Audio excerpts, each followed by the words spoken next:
IPL 2026 సీజన్కు ఇంకా చాలా సమయం ఉంది. అయితే ఇప్పటి నుంచే అన్ని ఫ్రాంచైజీలు కూడా ఈ సీజన్ కోసం సిద్ధమవుతున్నాయి. ఐపీఎల్ 2025 ముగిసిన వెంటనే ట్రేడ్ విండో ఓపెన్ అయింది. ఈ విండో ద్వారా ఫ్రాంచైజీలు పరస్పర అంగీకారంతో ఆటగాళ్లను మార్చుకోవచ్చు.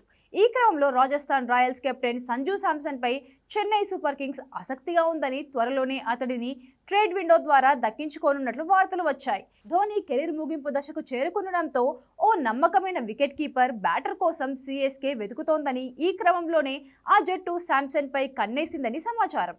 సోషల్ మీడియాలో ఈ వార్తలు హల్చల్ చేస్తున్నప్పటికీ కూడా ఇప్పటి వరకు దీనిపై అటు సిఎస్కే, రాజస్థాన్, ఇటు సంజు శాంసన్ స్పందించలేదు.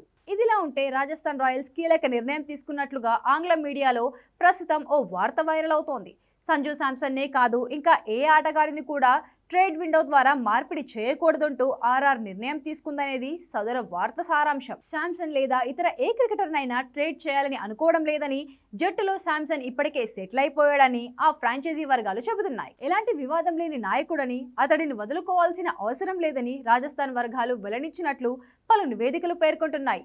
చూపుడు వేలు గాయంతో ఐపీఎల్ 2025 సీజన్లో సంజు శాంసన్ కొన్ని మ్యాచ్లకు దూరమయ్యాడు.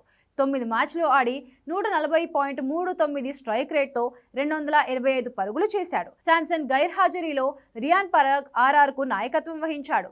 మొత్తంగా శాంసన్ ఇప్పటి వరకు 177 ఐపీఎల్ మ్యాచ్లు ఆడాడు. 30.9 సగటుతో 4704 పరుగులు చేశాడు.